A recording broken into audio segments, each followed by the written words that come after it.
عليكم، نتمنى تكونوا بخير وعلى خير. اليوم ما شاء الله مع فيديو جديد. اليوم غادي نشارك معكم واحد النهار مميز عندي، وهو عيد زواجي. قلت علاش لا نعطيكم بعض الافكار هكاك ووصفات اللي ممكن انكم توجدوا في هذا النهار المميز، اكيد اللي غيكون عند كل وحده فينا. ونخليكم مع الفيديو وفرجه ممتعه. اول حاجه بديت بها هنايا كما تشوفوا، فبديت بتحليه. غادي ندير البودينغ باوريو، كيجي هائل. وغادي نخليكم مع المقادير. استعملت واحد اوريو تقريبا فيه شي 157 غرام. فانا ما استعملتوش كامل، يعني بالنسبه للطبقه الاولى ما استعملتوش كامل. فانا حيت منه تقريبا واحد 3 الحبات هكا، خليتهم بالحشوه وكل شيء. واللي بقى ليا فانا كما كتشوفوا، فانا زولت لي الحشوه. وغادي نطحنوا مع واحد 2 معالق ديال الزبده، ونخليكم تشوفوا في الفيديو.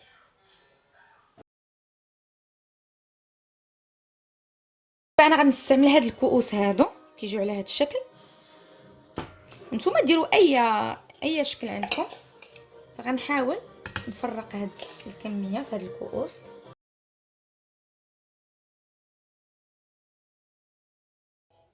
فبالنسبه للطبقه الثانيه، فانا غادي ندير هنايا واحد 3 كيسان ديال الحليب.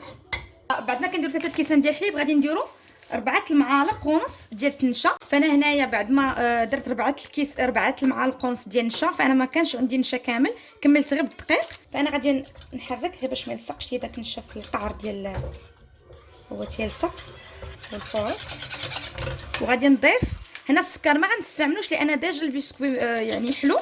وغادي نضيفو هنايا يعني البودره ديال يعني ماشي البودره، عفوا الحشوه ديال البسكوي ديال اوريو. عاد عندنا سكر فاني، عاد غنديروا الطبقه الثالثه. فما كاينلاش نديروا السكر هنايا لا يجينا حلو بزاف. وغادي نضيف هنايا الحشوه ديال البسكوي.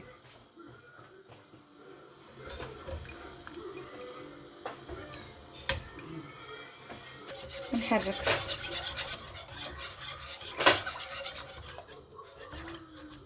فهنا كما تشوفوا بعد ما صافي اختار ليا وعقاد، فانا غادي نضيف عليه هاد اوريو اللي خليت. غادي نحاول انني نديرو مزيان باش هكا كيبقى لنا واحد الطريفات اللي هما على هاد الشكل. غنخليوه بكل شيء ليه.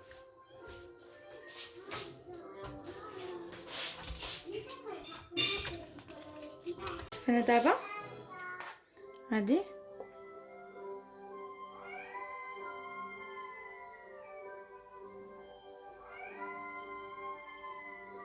وما تعمروش كاع حتى الفوق باش تخليو بلاصه الطبقه الثالثه.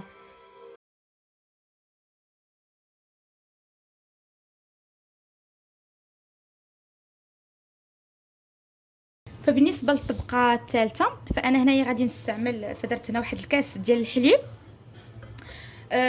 نتوما بالنسبه لكم ممكن الا بغيتوا في الطبقه الثالثه، الا كان عندكم شي شكلاطه هكاك نوعيه جيده تذوبوا مع شويه الحليب. انا ما كيتوفرش عندي الشكلاط يعني نوعيه جيده. فانا غنستعمل هنايا هاد البودينو، كيجي على هاد الشكل ديال الشكلاط، لوغو ديال الشكلاط. فانا استعملت داكشي اللي عندي في الدار، ما حاولتش انني يعني نقلب ولا يعني نجهد على راسي. فاستعملت اللي عندي في الدار، اللي متوفر في الدار. كما قلت لكم الا كان عندكم الشكلاط فغيكون اسهل واحسن. انا هنايا درت واحد الكاس ديال الحليب، غندير معاه واحد ملعقه كبيره ديال سنيده ما عمراش هكا ديال سنيده، سمحوا لي. وغادي نستعمل، فهذا ديجا كان عندي وما بقيتش استعملته، فالله ما نستغلو في هذه الوصفه. انا غادي ندير تقريبا واحد 2 المعالق.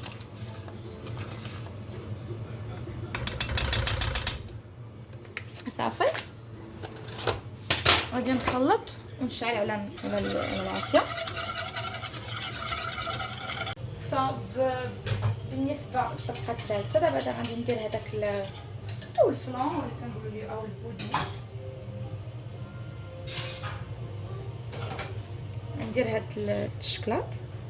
كما قلت لكم كان عندكم الشكلاط غيكون احسن. ما كنتوش كتوفروا على الشكلاط حالي فديروا اي حاجه هكا يعني، سوا فلان سوا اللي كان عندكم ماشي مشكل.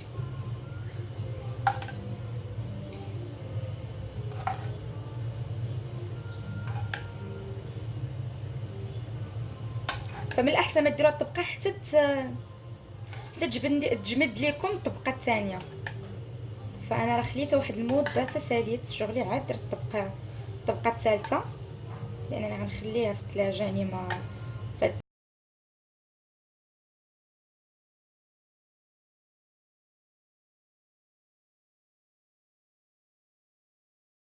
ندير هنايا هاد اوريو اللي بقى ليا، نديرو مباشره فوق من الطبق.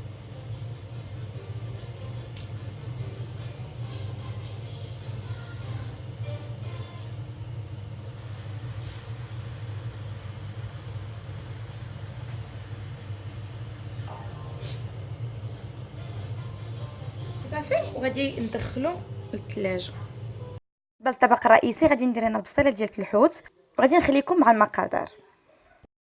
فهنايا غادي نحتاج واحد جوج بصلات متوسطين، شلطتهم على هاد الطريقه، شلطتهم مزيان. عندي كذلك واحد الزليفه صغيره ديال الزيتون خضر قطعته دواور. عندي واحد الكميه ديال الكروفيت، كتبقى على حسابكم نتوما قداش بغيتو ديروا البسطيلات. فانا اليوم غادي ندير ان شاء الله بسطلات متوسطين.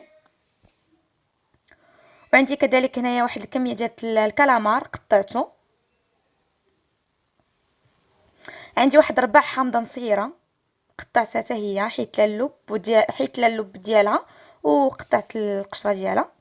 عندي هنا واحد الزليفه صغيره ديال التربيع.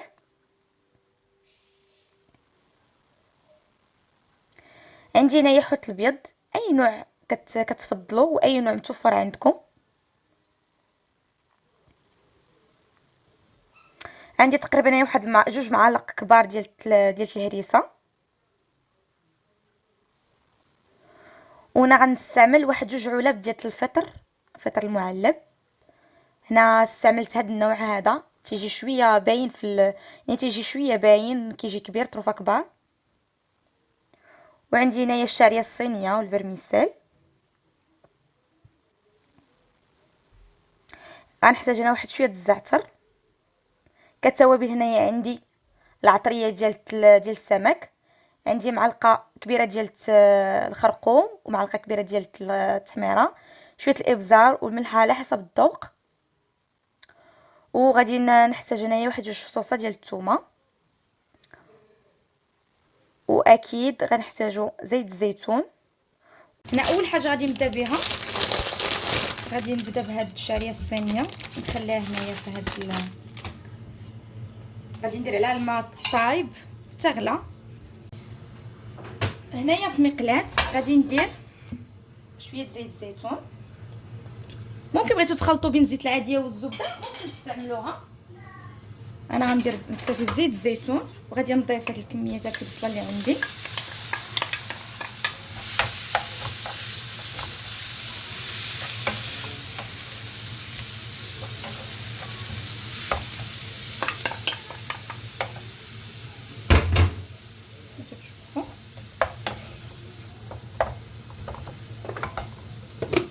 غادي نضيف نصف الكميه عفوا ديال الربيع.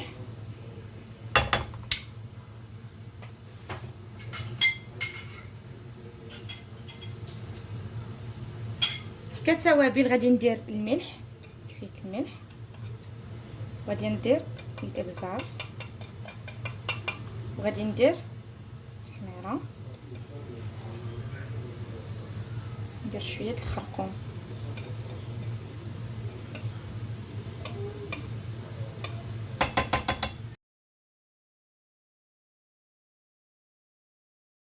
غنخلي هاد البصيله حتى تشحر ليا مزيان طيح، عاد ديك الساعه نضيف عليها الحوت الابيض.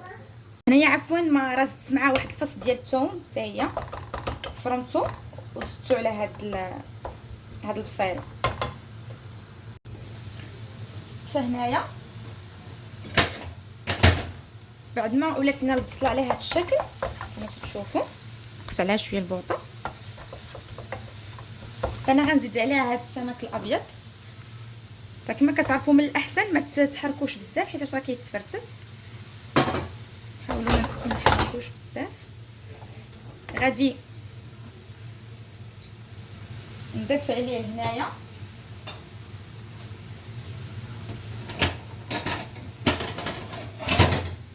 غادي نزيد عليه هنايا هاد التوابل ديال السمك.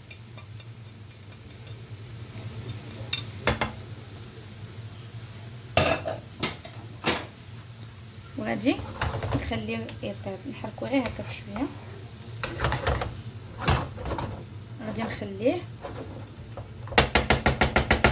غادي نخليه يطيب حتى ينشف من الماء مزيان، عاد نتلاقى. فانا كما تشوفوا بعد ما كتنشف لنا من الماء تماما صافي غادي نطفيو عليها النار، نخليها جانبا ونوجد الباقيه ديال الحشوه.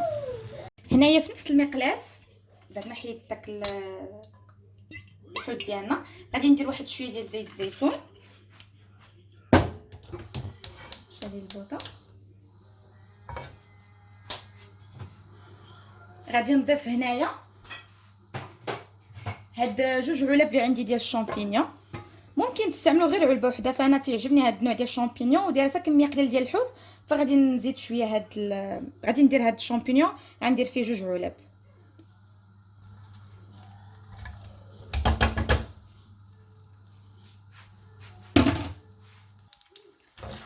كما تشوفوا غادي نضيف هاد الكميه اللي بقات ليا ديال غادي نضيف هنايا هاد التوابل، الخرقوم، التماره، التوابل ديال غندير الملح،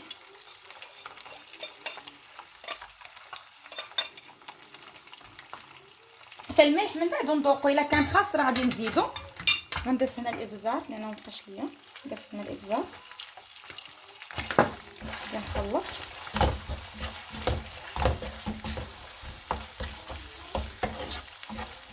فكما كتشوفوا كيجي زوين، تيجي هكا قطروفه كبار.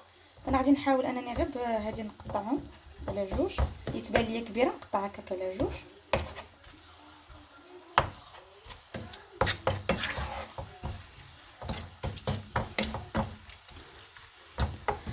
غادي نضيف هنايا هاد الكالامار.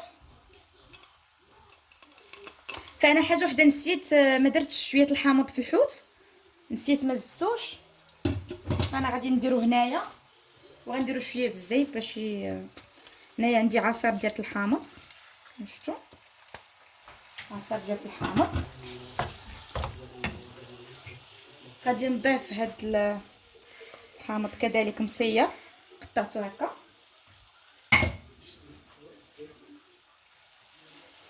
غادي ندير واحد الكميه، غندير الهريسه. كتعرفوا البصيله ديال الحوت كتبغي الحار.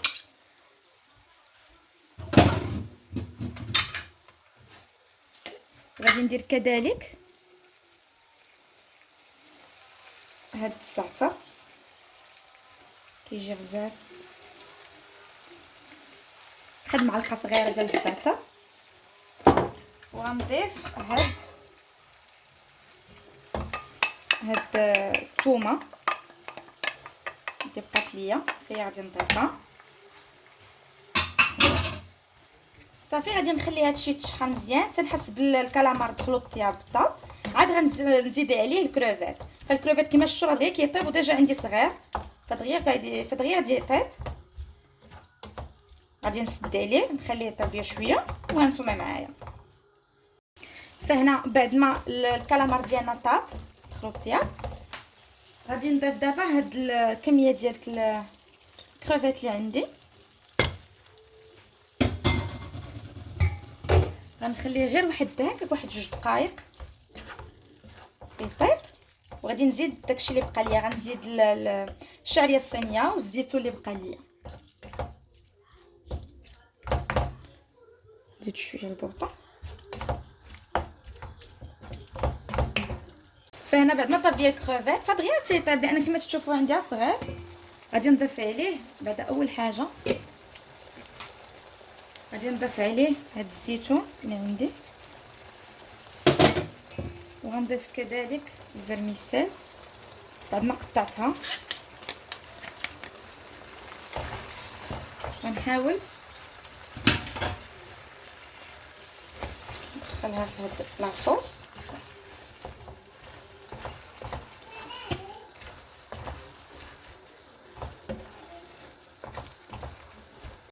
باش غادي ندهن الورقه ديال البسطيله، فانا هنايا غادي دوبت هنا ديجا دوبت الزبده، وغادي نضيف عليها السودانيه، وغادي نضيف عليها كذلك زيت الزيتون، اولا ممكن ديروا الزيت العاديه. فهاد يعني هاد الطريقه هذه وسورتو بالسودانيه فكتخلي الورقه تجي مقرمشه وكتعطي واحد اللون هائل. صافي غادي نحرك كلشي، وهي الزبده عندنا موجود. هنايا بعد ما كتبرد لينا الحشوه، فانا هنايا درت حكيت واحد شويه الفرماج الاحمر. من الاحسن تضيفوا هذا الفرماج، غنضيف غير واحد الكميه قليله. من الاحسن تضيفوا هذا الفرماج حتى تبرد لكم الحشوه. فانا بالنسبه للحجم غندير قد هكا، ما غنديرهمش كبارين بزاف، وما غنديرش عاوتاني اللي كيكونوا صغار. غندير تقريبا قد هكا، غندير جوج. غناخذ على هذا العبار هذا ديال هذا الاطار. صافي وغادي نبدا دابا نصيف البسطيلات ديالي وهانتوما معايا. فاول حاجه غادي دابا نبدا ندهن بهذا الخليط اللي وريتكم، الزبده والزيت والفلفل الاسود. انا غادي ندير هذه الورقه هذه، نحاول ندير حتى الجوانب تجيني هكا كلها مقرمشه.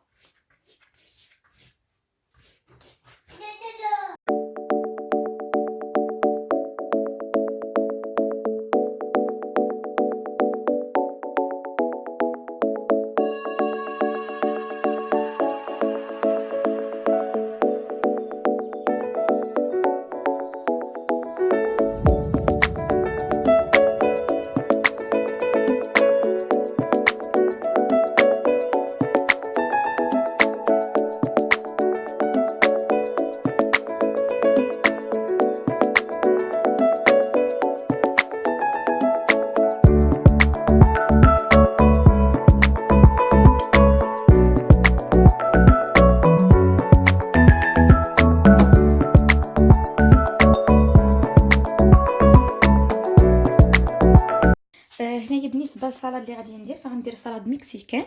هنايا عندي هاد التورتيلا كما تشوفوا، غادي ندهنها بالزيت.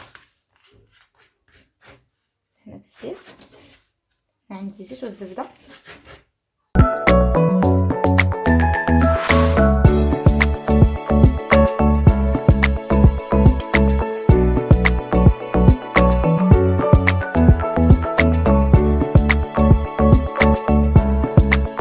بعد ما خرجتها من الفران تجي على هذا الشكل، تجي هكا قابطه راسها كما تشوفوا. ندير الخس، غادي ندير هنايا طوماط سيريز بهذا الشكل. عندي شويه كبيره نقسمها على جوج، معليش. وغادي نضيف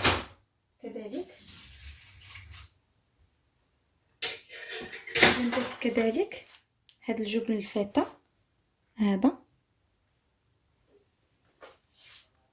على هذا الشكل.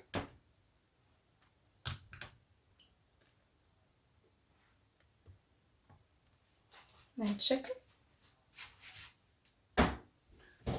غادي نضيف كذلك نقطع لافوكا.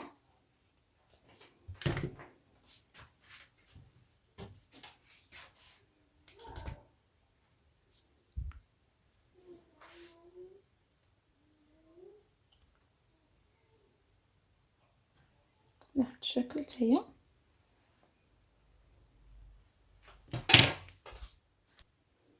وغادي نضيف هنايا واحد شويه ديال الحامض. صافي غادي ندير واحد شويه الملحه.